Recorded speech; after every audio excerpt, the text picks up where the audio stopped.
반갑습니다. 학생 여러분. 6주차 인간과 환경 강의 시작합니다. 자, 준비되셨죠? 자, 들어갑니다.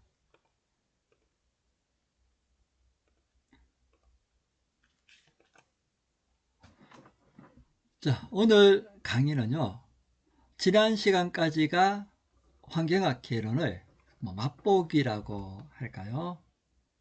이제 환경 기본적인 것들에 대한 것들은 한번 이제 말씀을 드렸습니다. 환경이란 무엇이고, 환경 종류에는 어떤 것들이 있고, 또 오염이란 어떤 것인가, 오염 종류에는 어떤 것들이 있다. 그리고 구체적인 사례들을 설명하는 것이 지난주까지라면요, 오늘은 좀 더 디테일하게 이제 전반적인 우리 환경공학도들이 알아야 될 것들을 살펴보기로 합니다. 자, 여러분, 우리 환경이란 과목들이 이제 우리나라에서 처음으로 소개되는 것이 제가 알기로는 80년대 초, 이제 빠르게 해도 이제 70년대 말 그렇게 되어지거든요. 제가 이제 80년대 초반 학번이니까요, 소상기의 멤버라고도 볼 수가 있는데요. 그때는 환경보건이란 과목도 있었습니다. 그렇죠? 그리고 환경과학이란 얘기도 있었고요. 그렇죠? 그리고 환경공학, 이렇게 여러 가지 이제 타이틀로 과목이 개설되고 강좌가 개설되었지요. 그런데 가장 많이 불려졌던 두 과목이 바로 이것입니다. 그렇죠? 바로 이제 환경과학 이란 말이에요. 그죠?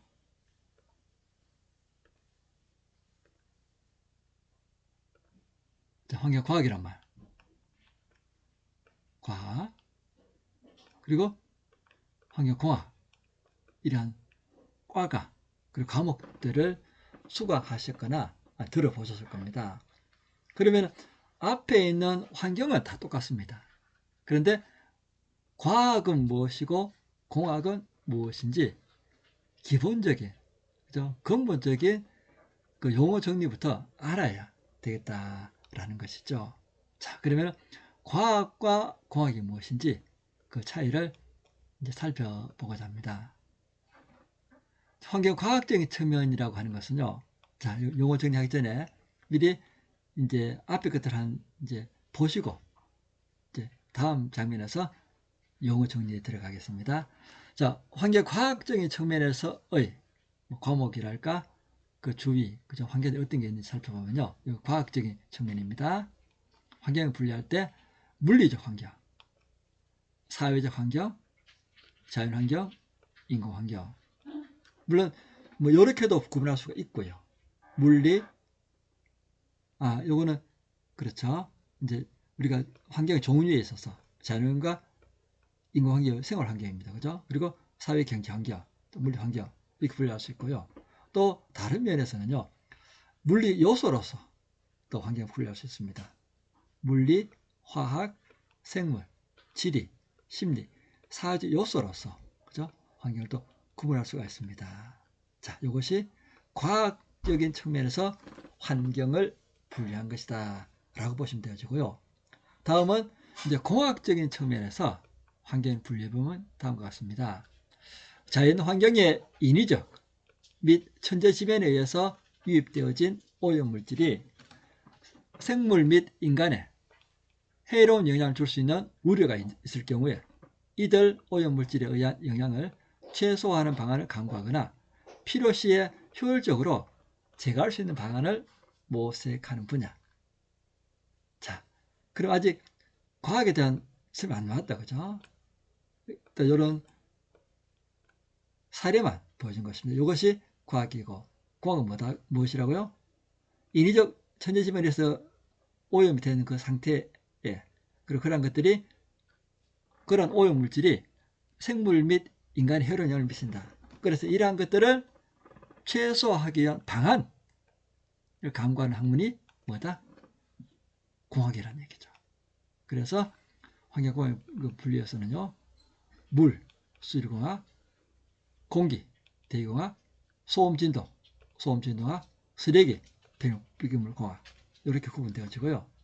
그리고 또 더 세분하면은 지구환경, 환경경영, 환경회계, 환경영향평가, 또 측정평가업, 방지시설업, 설계업, 자가측정업, 영향평가업, 컨설팅업 등등이 공학 분야에 속합니다. 과학 분야에 있어서는요, 바로 이러한 요소들, 그죠? 물리적 요소, 이런 것들을 연구하고, 화학 요소, 이런 것들을 연구합니다. 생물학적 요소, 사회적 요소, 지적 요소, 이런 것들을 연구한다. 자, 여러분, 여기까지만 들어서, 자, 과학이란 무엇일까? 무엇이다?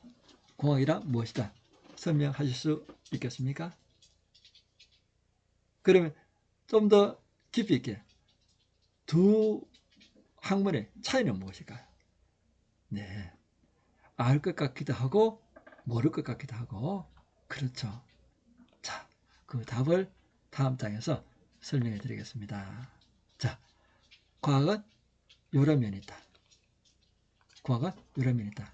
다 감은 잡으셨죠? 자, 그러면 과학과 공학의 차이를 이제 네이버 국어사전으로 살펴봤습니다. 이렇게 설명되어 있더라고요. 과학이라고 하는 것은 보편적인 진리나 법칙의 발견을 목적으로 합니다.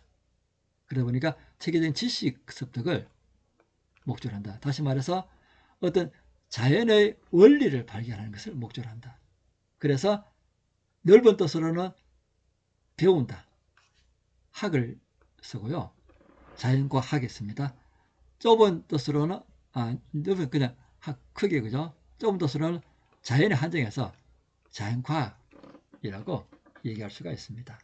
자, 다시 과학이라는 것은 보편적 진리나 법칙의 발견을 목적으로 연구하는 학문이다. 다시 말해서 이제 우리가 넓은 뜻을 학은 너무 광범했어요. 좁게 보는 요걸 이제 설명드릴게요. 자연 법칙의 기본을 이해하는 것이다. 이 얘기는 안다는 것입니다. 다시 말해서 자연 법칙의 기본을 알고 그것을 연구하는 학문이 과학이다. 그래서 이제 자연이란 말이 붙으니까요. 순수과학 혹은 기초과학 분야를 과학이다라고 얘기를 합니다. 자, 이해되셨나요? 과학이라고 하는 것은 보편적 진리나 법칙을 발견할 목적으로 탐구하는 지식을 과학이라 한다. 그렇죠? 그리고 이 과학이라는 것은요. 어떤 법칙을 발견하는 것이라 그랬지 않습니까? 그러니까 이 법칙대로만 하면은 누가 어디서 언제 하더라도 참값과 비슷하게 그죠? 유사하게 나와야 되는 것이 과학이다 라는 것이죠. 그래도 우리가 야 이건 정말 과학적이라는 얘기 뭡니까? 그래서 누구나가 그렇게 한번 따라 해보더라도 그 비싼 값이 나오는 게 과학이다라는 개념이죠. 그죠? 이것이 과학의 사전적 의미였습니다. 다음은 공학에 대한 사전적 의미 살펴봅니다. 자, 공학이다 하는 것은요. 공업의 이론, 기술, 생산 따위를 체계적으로 연구하는 학문이다. 예를 들면 전자, 전기, 기계, 항공, 토목, 컴퓨터 등등 그죠? 공학 분야 여러 가지를 연구한다. 그래서 이제 과학이 자연의 원리, 법칙을 탐구하는 학문이라면요. 공학은 그렇게 탐구되어진 원리를 응용해서 그죠? 사람이 살기에 인류가 살기에 나은 방향으로 적용하는 것을 공학이다라고 한다는 것입니다. 과학의 원리를 이용해서 내가 원하는 혹은 사회가 원하는 목적으로 활용하는 것을 얘기한다. 다시 말해서 공학은 아는 것입니다. 이론입니다. 아니죠. 과학은 아는 것입니다. 공학은 하는 것입니다. 실천입니다. 이론과 실천이 아우러져서 같이 가야 완벽한 학문이 되어진다. 그리고 완전한 사회가 되어진다. 라는 사실입니다. 자, 공학과 과학의 차이 아시겠죠? 아직도 알쏭달쏭하다고요? 네. 그러면 자, 결론을 내려드리겠습니다. 자, 과학이라고 하는 것은요, 자본 투자해서, 다시 말해 돈을 들여서 기술을 만들어낼 때까지 연구합니다. 반면에 공학은 이렇게 만들어진 기술을 가지고 부가가치를 창출해내는 학문이다. 자, 이거 멋지지 않습니까?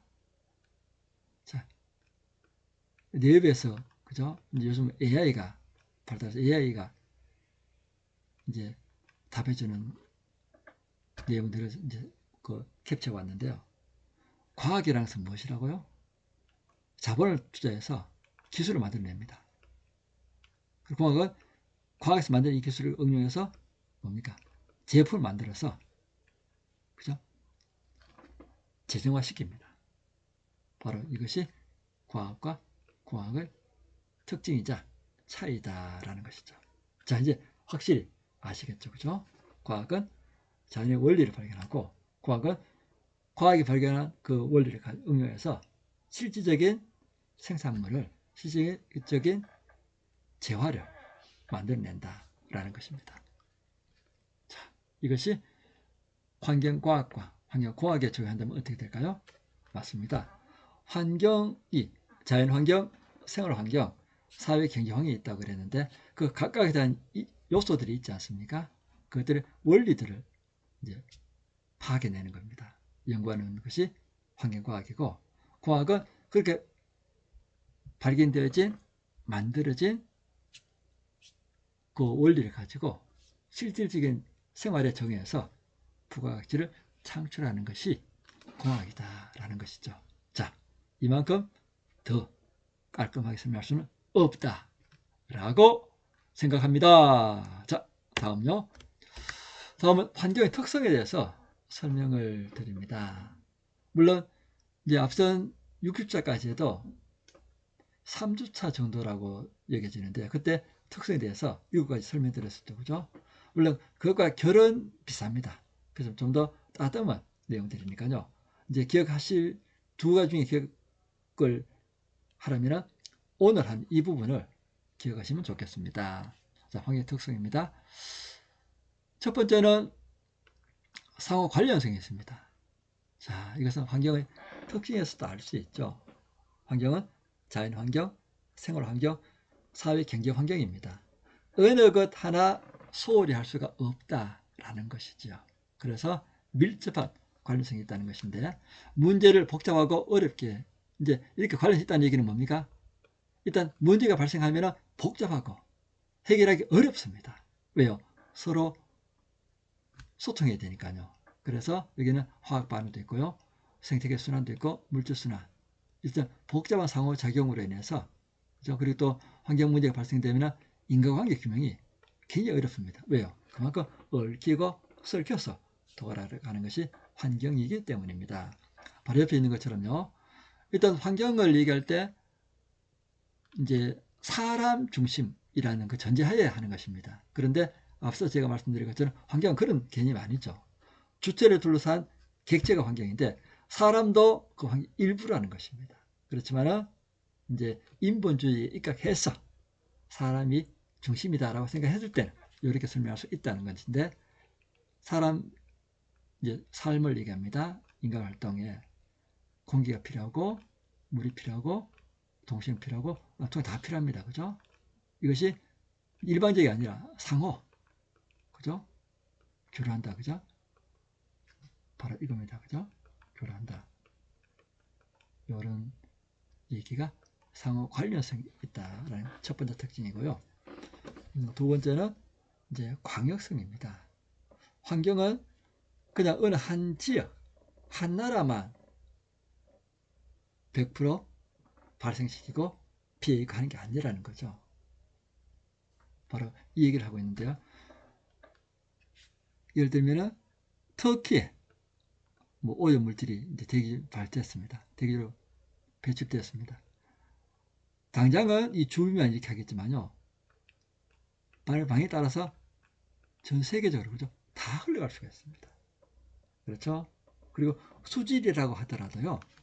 이제 어느 한 지역에 산다면 그것이 흘러서 강으로 가고 또 흘러서 바다로 가면 무엇입니까? 5대양, 6대주 그죠? 모두가 영향을 미친다라는 것이 환경의 특징, 광역성입니다. 지구의 환경은 대기의 이동 또는 하천 또는 강의 흐름으로 인하여 국지적인 문제가 광역적인 문제로 확산되는 특징이 있습니다. 예를 들면 영국의 대기오염 물질이 노르웨이 토양을 산성화시키는 것이 대표적인 예가 되어지고요.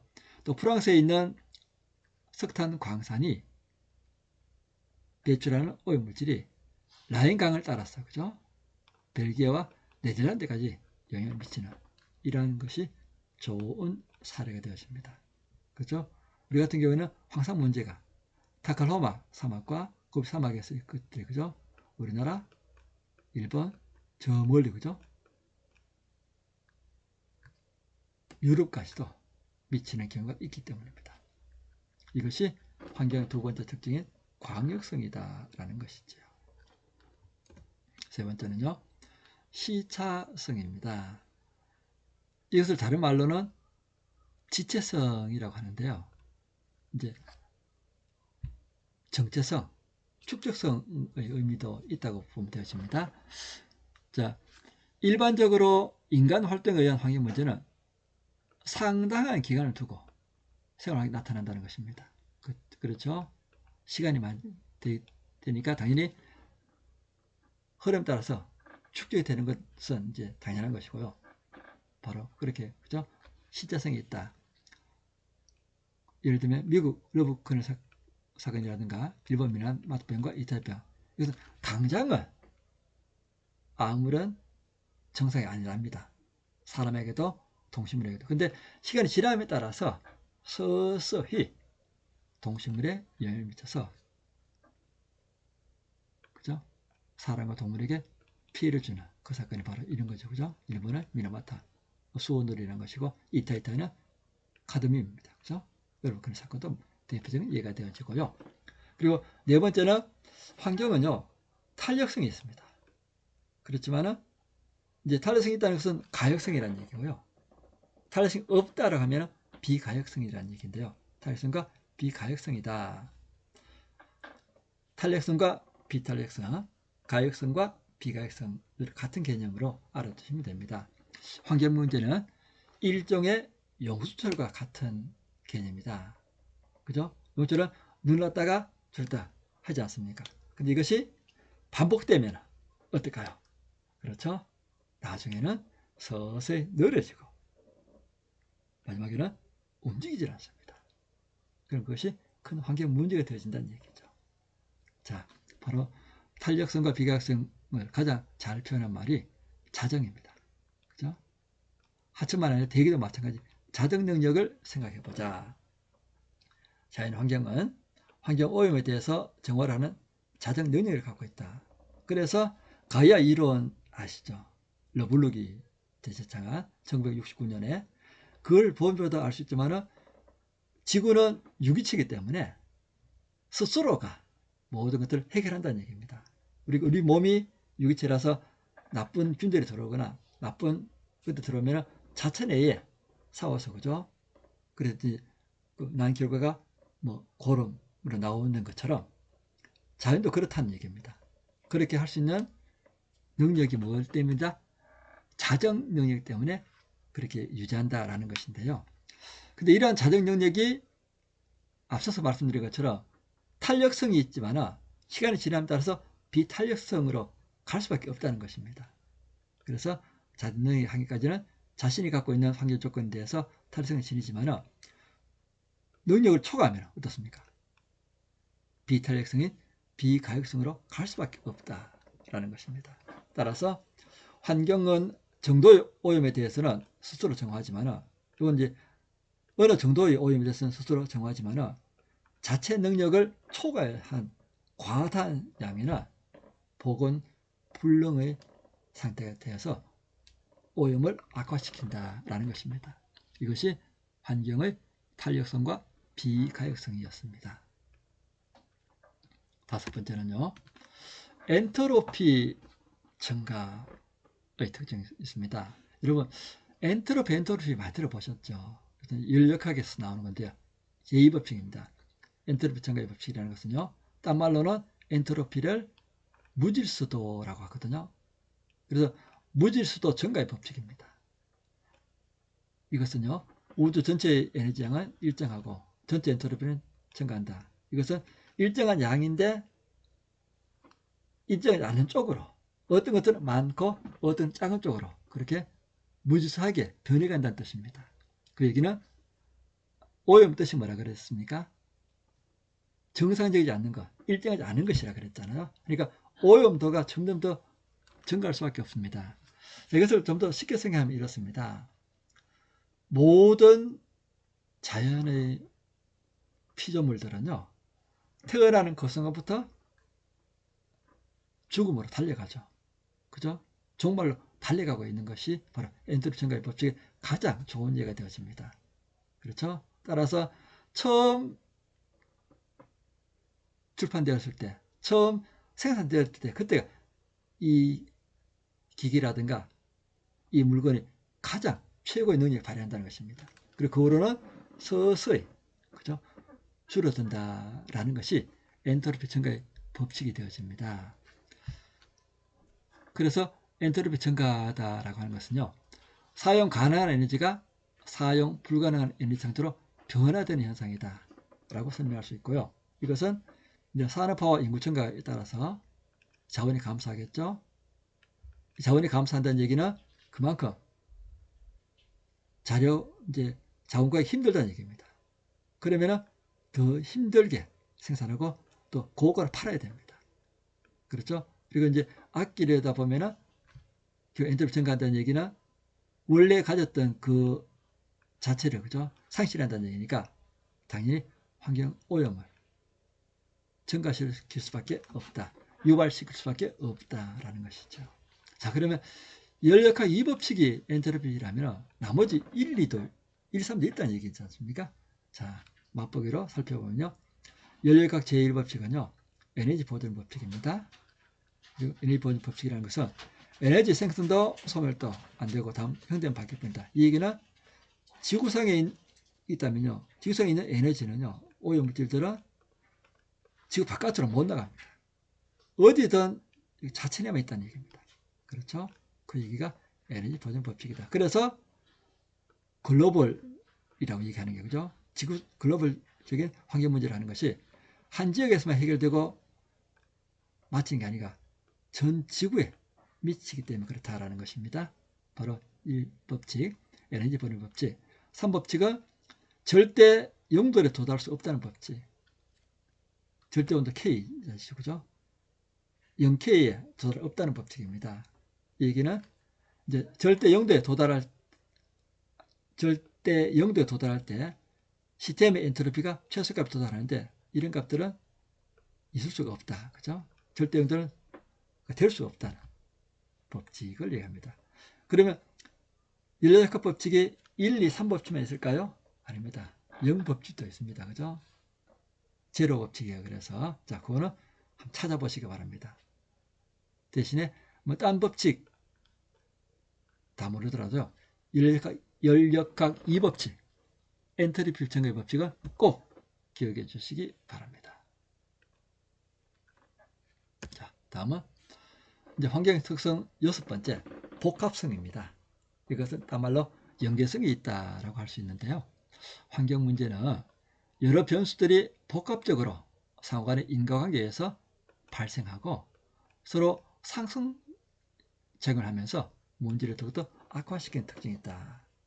그리고 인간의 활동으로 산성가스가 환경으로 배출되고 또 배출된 산성가스 중에 침전되는 물질은 토양 또는 물과 화학 반응해서 또 산성화되고 또다시 대기로 확산되는 물질은 수증기에 반응해서 산성비를 유발해서 계속해서, 그죠? 공중에서 수면 위로 토양으로 순환한다라는 얘기입니다. 그죠? 자, 예를 들면 이렇습니다. 이제 인위적인 거죠. 유기체들이 있습니다.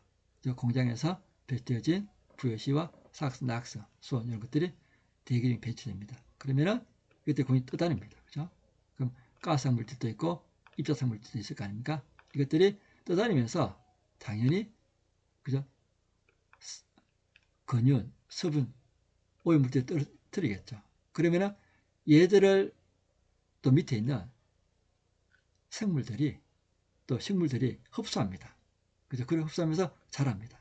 그러면은 또 얘들이 이제 오염물질이 아니더라도 얘들이 내뿜는 것으로 인해서 섭취하고 또 식물들은 뭐 합니까? 그렇죠? 이렇게 내뿜진 오염물질인 CO2를 흡수하고 산소를 내뿜고 사람이 호흡하고 그죠? 이렇게 계속해서 순환하고 그죠? 하는 이것이 바로 복합성과 연계성이 되어진다. 마찬가지입니다. 이제 요수 할까요? 호수에서 물이 증발합니다. 그죠? 됩니다. 구름제입니다. 내려옵니다. 내려오면서 대기 중에 있는 오염물질과 같이 내려와서 얘들이 또 흡수하고 그죠? 또 내뿜고 이렇게 계속해서 이렇게 순환하는 것이 그리고 그것이 환경의 특성이다. 연계성이다. 복합성이다. 라고 얘기할 수가 있습니다. 우리 가장 흔히 얘기할 수 있는 것이 바로 이 얘기인데요. CO2 순환 과정입니다. 그죠?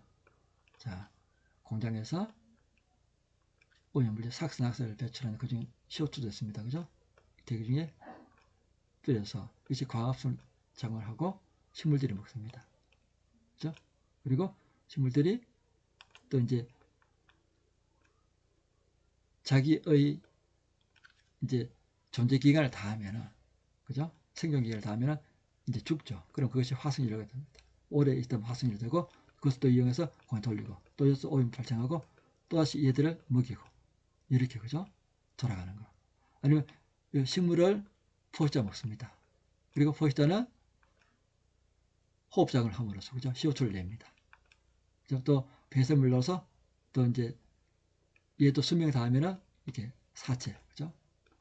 이렇게 계속해서 순환하는 이런 연결고리가 자연계의 이산화탄소 순환 과정이 되어집니다. 같습니다. 그죠? 아모니질소에서 지산질소에서 탈질 혹은 화질에서 산업, 대기물질 계속 이렇게 올라가는 거죠. 이런 것들을 물질의 순환이다 라고 얘기하죠. 자, 7번째 환경의 특성 마지막입니다. 과학의 발달로 새로운 물질이 지속적으로 개발되면서 환경에 영향을 미치는 물질들의 개발이 활발해졌습니다. 그리고 자연 상태에서 다량의 물질로 존재하여 환경 오염과는 무관한 물질을 알고 있다가 최근에 오염물질이 확인된 것들이 있습니다. 그렇죠? 예를 들면 CFC, 그죠? 클로로, 플로로, 카본, 염화, 불화탄소 같은 것들이죠. 그래서 옛날에는 마음껏 사용했는데 얘가 지구온난화의 주범이었다라는 거죠. 그죠? 오존을 파괴하는 대표적인 물질이다라는 것이죠. 냉장고 또는 에어컨 등의 냉매로 사용되었었는데 오존 파괴 물질로 확인되었다. 그리고 다이옥신입니다. 방향적 화합물에 여러 개의 염소가 붙어있는 화합물로서 자연적 또는 인위적으로 발생되어지는 독극물질이 다이옥신이다. 그리고 이제 인구의 증가로 인한 결과도 이제 심각합니다. 개발도상국에서는 2.2% 증가하고 이제 증가한다는 얘기는 뭡니까? 인구가 증가하니까 당연히 이제 식량 공급을 늘려야 된다는 얘기입니다. 그런데 생산량과 소비량의 정대 무한정할 수는 없지 않습니까? 그렇죠? 제한된 땅에서 제한된 공간이니까 그죠? 그래서 막대한 양의 원료와 에너지가 요구되고 그러다 보니까 산림을 펼쳐야 되고 밥 만들기 위해서 또 채광해야 되고 폐기물 발생합니다. 그리고 인간의 이기심과 공유물의 비극이죠. 그죠? 그리고 자연에 대한 인간의 우위사상. 이 얘기는 이제 사람이 우선이다. 그래서 사람 필요에서는 자연은 마음대로 이용해도 파괴된다라는 사고죠. 바로 뿌리 깊은 이기심입니다. 인간 이기주의죠. 또 이 얘기는 근시안적인 사고방식이라고 할 수 있습니다. 그것도 결부되어진 이제 야 이렇게 많은 사람 중에 나 하나 좀 괜찮겠지. 이 얘기는 무슨 얘기일까요? 공중 도덕의 얘기에 대한 얘기입니다. 뭐 너 혼자 버리는데 어때? 다른 사람 지키겠지. 근데 모든 사람이 다 그렇게 생각해버리면 쓰레기 천국이 되겠죠. 바로 그런 문제도 있다라는 것입니다. 그것은 인구가 급증함에 따른 부산물로서 나올 수가 있다라는 것이고요. 자, 여기까지가 환경의 특성, 이것까지였습니다. 자, 다음은요. 이제 환경을 바라보는 관점에 대해서 살펴보고자 합니다. 여러분들도 여러분 나름대로 인생관이라는 게 있지요. 그래도 우리들은 환경학도이기 때문에 환경학도로서 세상을 바라보는 관점이 있어야 되겠죠. 자, 그것을 이제 유명한 과학자들의 말을 통해서 살펴보고자 합니다. 환경을 바라보는 관점은요, 이제 자신의 신념에 따라서 다릅니다. 예를 들면 종말론자 바라보는 환경도 있고요.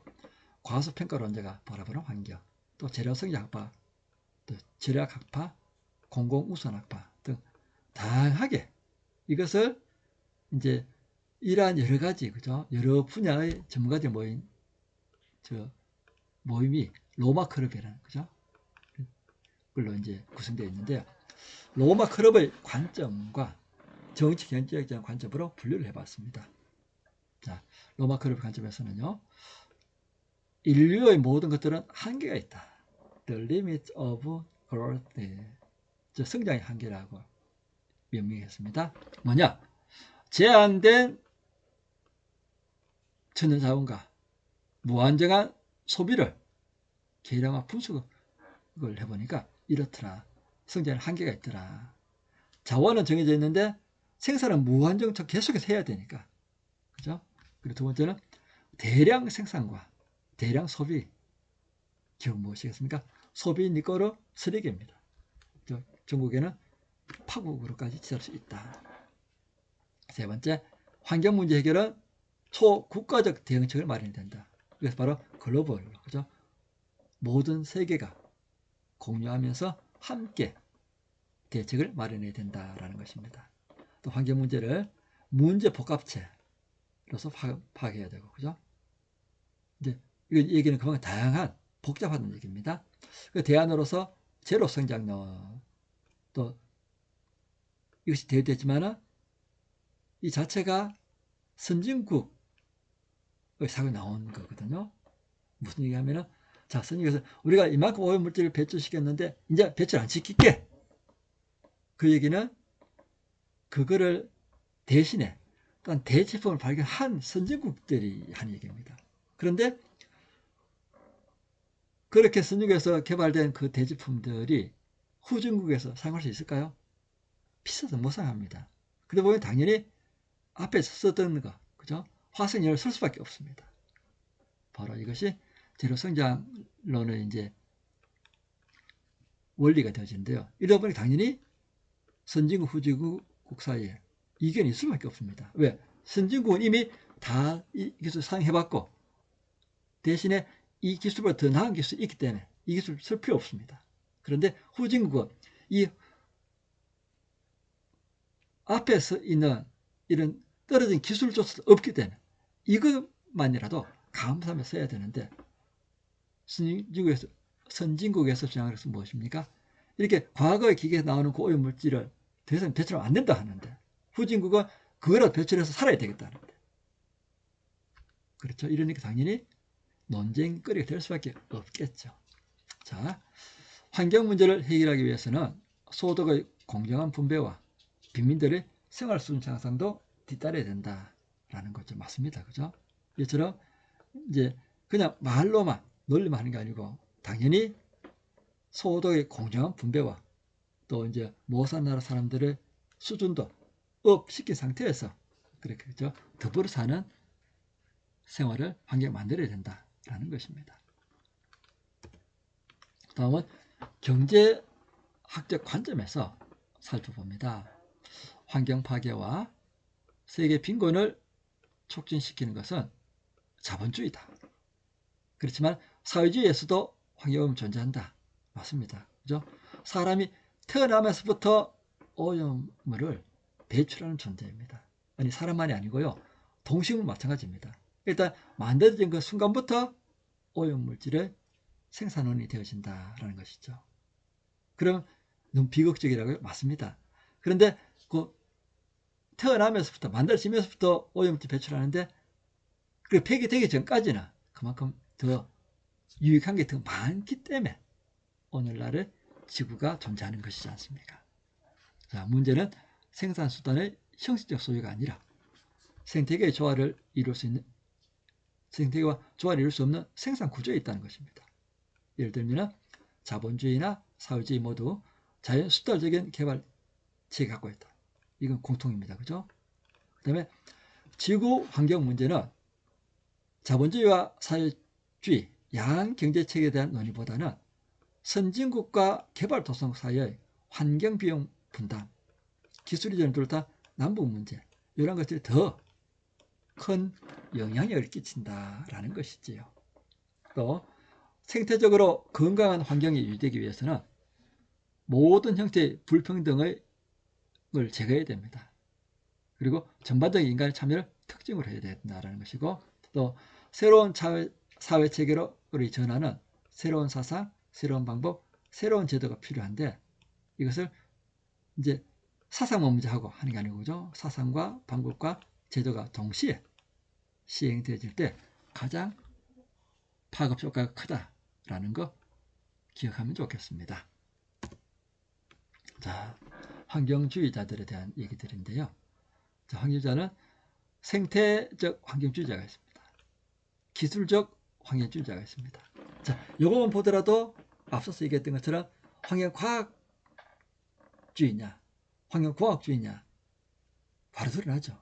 맞습니다. 이쪽이 환경과학 쪽으로 생각하시면 되어질 것 같습니다. 생태적 환경주의라는 것은요, 절대적 환경론자, 환경 최고입니다. 우선입니다. 그죠? 그리고 환경보호론자, 또 기술적은 조화론자, 성장론자, 이렇게 구분되어질 수가 있다라는 것이죠. 자, 이렇게 공백이 나온다는 것은 무슨 뜻일까요? 네. 자, 6주차가 다 되었다라는 것이겠지요. 자, 그렇습니다. 오늘은 여기까지, 그죠? 강의를 하고, 다음 주에는 바로 오염 현상과 영향에 대한 얘기로서 10주차에 찾아뵙겠습니다. 수고 많으셨습니다.